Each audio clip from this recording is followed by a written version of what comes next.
1959 से लेकर 1968 के बीच में एक बहुत ही फेमस एक्सपेरिमेंट चल रहा था।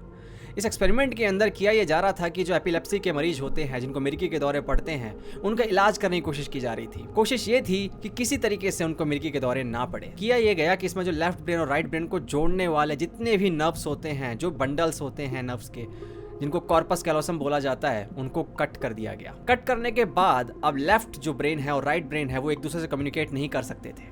दोनों अब इंडिपेंडेंटली फंक्शन करने लगे। लेकिन इस एक्सपेरिमेंट ने एक बहुत बड़ा राज खोल दिया हमारे ब्रेन का, हमारे सेल्फ का। अभी तक हमें लगता है कि हमारे अंदर एक सेल्फ है जो कि एक यूनिफाइड बीइंग है, जो एक सॉलिड एंटिटी है, जो कभी बदलता नहीं है।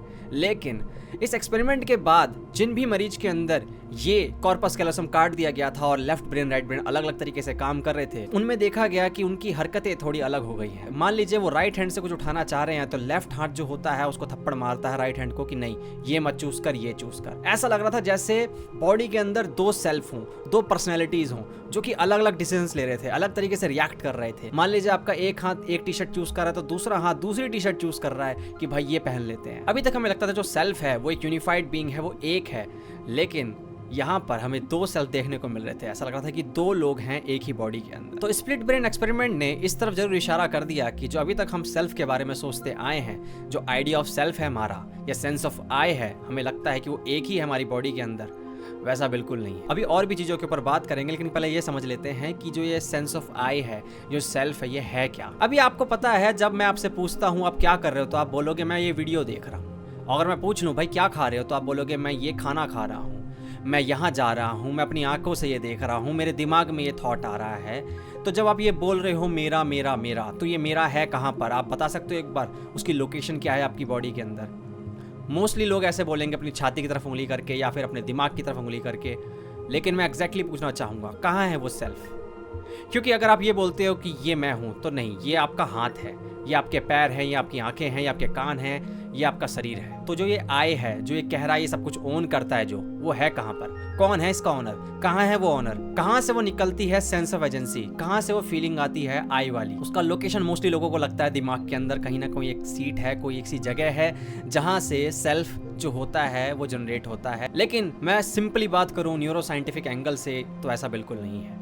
आज मैं फिलोसॉफिकल और स्पिरिचुअल बातें नहीं करने वाला हूँ कि सेल्फ क्या है, आत्मन क्या है। मैं सिंपली बात करूंगा कि न्यूरो साइंटिस्ट क्या कहते हैं। अभी तक हम जो सेल्फ के बारे में समझते आए कि कोई सॉलिड चीज है हमारे अंदर जो कभी बदलती नहीं है, जो बचपन से लेकर बुढ़ापे तक एक जैसी रहती है, वो सेंस ऑफ आई कभी बदलता नहीं है। मगर न्यूरो साइंटिस्ट कहते हैं ऐसा बिल्कुल नहीं है, ये एक इल्यूजन है। तुम्हारे ब्रेन के डिफरेंट रीजन्स वगैरह जो हैं वो काम करते हैं एक साथ मिलकर, वो जितनी भी इंफॉर्मेशन बाहर से मिलती है उसको प्रोसेस करते हैं और उसके बाद एक सेल्फ जो होता है वो जनरेट होता है। एक इमर्जेंट प्रॉपर्टी है तुम्हारे ब्रेन की, तुम्हारा सेल्फ। और इस सेल्फ के साथ खिलवाड़ हो सकता है, इसको आप मैनिपुलेट कर सकते हो, इसके साथ आप खिलवाड़ कर सकते हो। अगर तुम्हारे दिमाग को चोट पहुंचे या फिर तुम्हें कोई मेंटल इलनेस हो जाए, बहुत तरीकों से जो तुम्हारा सेल्फ है वो अल्टर्ड हो सकता है, बदल सकता है। ये एक्चुअली में सेल्फ है क्या ये एग्जिस्ट नहीं करता? नहीं, ऐसा नहीं कहा गया है कि ये सेल्फ है ही नहीं, लेकिन ये वो नहीं है जो तुम समझते हो।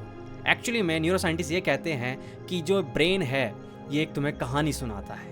जितनी भी इंफॉर्मेशन वो प्रोसेस करता है उसके बाद वो सिमुलेट करता है एक तरीके से एक चीज़, और उस चीज़ का नाम है सेल्फ। बेसिकली ये एक कहानी है जो ब्रेन तुम्हें सुनाता है। एक कहानी के लिए लड़ रहे हो, एक कहानी को लेकर ही तुम आगे बढ़ रहे हो अपनी लाइफ में। तुम्हारा ब्रेन बस एक कहानी सुनाता है जिसको तुम सेल्फ कहते हो। उसको बैक करने के लिए बहुत सारे अच्छे एक्सपेरिमेंट किए गए हैं, जैसे कि एक रबर हैंड एक्सपेरिमेंट है जो कि काफ़ी फेमस है, अगर तुम लोगों ने देखा होगा तो। इसमें होता यह है कि जो पार्टिसिपेंट होता है उसके सामने एक रबर हैंड रख दिया जाता है और उसका जो रियल हैंड है वो थोड़ा सा छुपा दिया जाता है, उसकी आंखों से थोड़ा साइड में रख दिया जाता है। और उसके बाद धीरे धीरे कर उसको एहसास दिला जाता है कि जो रबर हैंड है वही उसका रियल हैंड है। और उसके बाद जब उस पर हथौड़ा पड़ता है तो वो चिल्ला पड़ता है, जैसे कि ब्रेन को लगा हो कि उसके रियल हाथ पे मारा गया हो। ऐसा क्यों है? क्योंकि जो ब्रेन होता है वो इन्फॉर्मेशन लेकर, मल्टी सेंसरी इन्फॉर्मेशन लेकर एक सेंस ऑफ ओनरशिप क्रिएट करता है। उसको लगता है कि ये जो मेरा रबर हैंड है ना, यही मेरा हाथ है, और उसको ये अपना हाथ समझ लेता है। मतलब कि वो जो तुम्हारी कहानी है सेल्फ की, उसमें कहीं ना कहीं वो एक थोड़ी देर के लिए ही सही उस नकली हाथ को अपना रियल हाथ समझ लेता है। इसका मतलब जो सेंस ऑफ ओनरशिप है वो तुम्हारे रियल हैंड से रबड़ हैंड तक शिफ्ट हो जाती है कुछ समय के लिए, और तुम्हारा दिमाग बेवकूफ़ बन जाता है। ब्रेन सिंपली कहता है कि मेरे को जो इन्फॉर्मेशन मिलेगी मैं उसको प्रोसेस करूंगा और उससे एक तरह को कहानी सुनाऊंगा, और तुम मैनिपुलेट हो जाते हो। इसका मतलब तुम्हारा जो सेल्फ है, आइडिया ऑफ सेल्फ है, वो मैनिपुलेट हो सकता है, उसके अंदर बदलाव आ सकता है। अब ये देखते हैं कि जो तुम्हारा सेंस ऑफ आई है, वो ईगो है, वो एक्चुअली में जनरेट कहाँ होता है, किस जगह पे होता है। एक्चुअली में इसका कोई पार्टिकुलर लोकेशन नहीं है ब्रेन के अंदर। जैसे कि मैंने बताया, मल्टीपल तरीके के जो रीजन्स होते हैं ब्रेन के, वो साथ में काम करते हैं और तब तुम्हारा ये सेल्फ जनरेट होता है। लेकिन एक पार्टिकुलर नेटवर्क है, जैसे सोशल मीडिया नेटवर्क होता है, वैसे तुम्हारा ब्रेन का भी एक नेटवर्क बना हुआ है। काफ़ी ऐसे नेटवर्क बने हुए हैं जिस नेटवर्क के जरिए वो एक दूसरे से कम्युनिकेट करते हैं और अपना अपना काम करते हैं।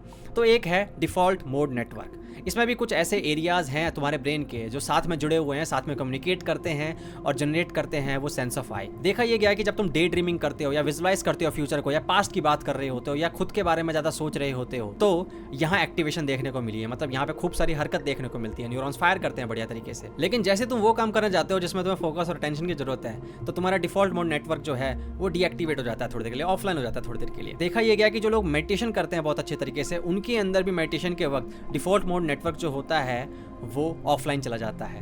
इसका मतलब जानते हो क्या होता है? इसका मतलब ये है कि थोड़ी देर के लिए आपका ईगो जो होता है वो डिसॉल्व हो जाता है। इसलिए आपने देखा होगा जो लोग मेडिटेशन वगैरह करते हैं, मॉन्क वगैरह, वो बहुत शांत रहते हैं। उनको लगता है कि यार कुछ है ही नहीं, किसको प्रोटेक्ट करूँ मैं, कोई ईगो ही नहीं है मेरा, तो किसके लिए लड़ूँ। कोई अगर मुझे कुछ फालतू कह भी रहा है तो मैं शांत रह लूँगा, कोई दिक्कत नहीं है, क्योंकि कोई मैं है ही नहीं। ऐसा उन एक्सपेरिमेंट्स में भी देखा गया है जिसमें लोग साइकेडेलिक वगैरह लेते हैं, तो वो बताते हैं कि मेरे और दुनिया के बीच में जो फर्क था, जो सेपरेशन था, वो खत्म हो गया। या फिर ईगो डेथ की बात करते हैं, या ईगो डिसॉल्व की बात करते हैं कि मुझे लगा कि मैं हूँ ही नहीं, ठीक है, मेरे और यूनिवर्स के बीच में अब कुछ फर्क ही नहीं रहा, मैं ही ब्रह्मांड हूँ, ऐसा कुछ बताते हैं। वो स्पिरिचुअल एक्सपीरियंस बताते हैं। लेकिन एफएमआरआई स्कैन्स वगैरह में देखा गया कि जो डिफॉल्ट मोड नेटवर्क होता है साइकेडेलिक लेने के बाद, वो ऑफलाइन चला जाता है, जहाँ से हमारा सेंस ऑफ आई क्रिएट होता है। मैं अगर फिलॉसफी की बात करूँ तो बुद्धिज्म के अंदर भी ये बोला गया है कि देयर इज़ नो सेल्फ। वो सेल्फ में बिलीव नहीं करते हैं, क्योंकि वो मानते हैं कि जो सेल्फ जिन चीज़ों से बना है, जिन भी चीज़ों से बना है, चाहे आपके तुम्हारे एक्सपीरियंसेस हो, परसेप्शन हो, सेंसेशन वगैरह, जो भी वो मानते हैं वो भी टेम्प्रेरी है, तो वो सेल्फ में बिलीव नहीं करते हैं। मान लेते हैं चलो आइडिया ऑफ सेल्फ जो है वो इल्यूजन है, साइंस भी उस तरफ इशारा कर रहा है, तो इसमें हमारे लिए है क्या भाई, हमारे लिए काम की बात क्या है? जो आइडिया ऑफ सेल्फ है, जिससे हम चिपके रहते हैं, जिससे हम अटैच रहते हैं, जो सब मांगता है, डिजायर कौन करता है? तुम्हारा ईगो ही तो मांगता है सब कुछ। तो अगर वो एक इल्यूजन है तो तुम्हारे डिजायर वगैरह को भी क्वेश्चन करना शुरू करो ना, कि वो मांग जो रहा है वो एक कहानी के जरिए ही मांग रहा है। तो उन डिजायर्स को एक बार क्वेश्चन करने की कोशिश करो कि सच में तुझे ये चाहिए? क्या सच में तुझे हैप्पीनेस चाहिए? क्या सच में तुझे लगता है कि तुझे ये मिल जाएगा तो तू खुश हो जाएगा? ये सारे क्वेश्चन क्यों नहीं कर सकते हो तुम उससे? देखो एक बार। और मेडिटेशन वगैरह कर सकते हैं हम लोग, एक बार देख सकते हैं कि कैसा होता है वो ईगो डेथ, कैसा होता है वो ईगो का डिसॉल्व हो जाना। जितने भी फिलोसफर रहे हैं या स्पिरिचुअल लीडर रहे हैं, उन्होंने यही बोला है ना कि खुद को जानो, खुद को जानो, अभी अपनी अवेयरनेस बढ़ाओ। ये यही बोलते हैं। जब हम अपनी अवेयरनेस बढ़ाते हैं मेडिटेशन करके, तो हम देख पाते हैं इस ईगो को, इसी सेंस ऑफ आई को, और हम महसूस कर पाते हैं कि ये सेंस ऑफ आई जो है ये वैसा बिल्कुल नहीं है जैसा हमें लगता था। तो इसकी मांग मैं पूरी क्यों करूँ, मैं इसके छलावे में क्यों आऊँ? इसको जो चाहिए वो ज़रूरी थोड़ा ना है कि मैं लेके दूंगा इसको। ऑटोमेटिकली बहुत सारी प्रॉब्लम जो है ख़त्म हो सकती है, हमारा पर्सपेक्टिव बदल जाएगा प्रॉब्लम्स को देखने का, तकलीफ़ों को देखने का। तो बाकी तुम लोग बताना भाई अपना ओपिनियन इस टॉपिक के ऊपर क्या है तुम्हारा, कमेंट सेक्शन के अंदर। आज के लिए इतना ही, अगली वीडियो में मुलाकात होगी, तब तक के लिए ध्यान रखो, गुड बाय।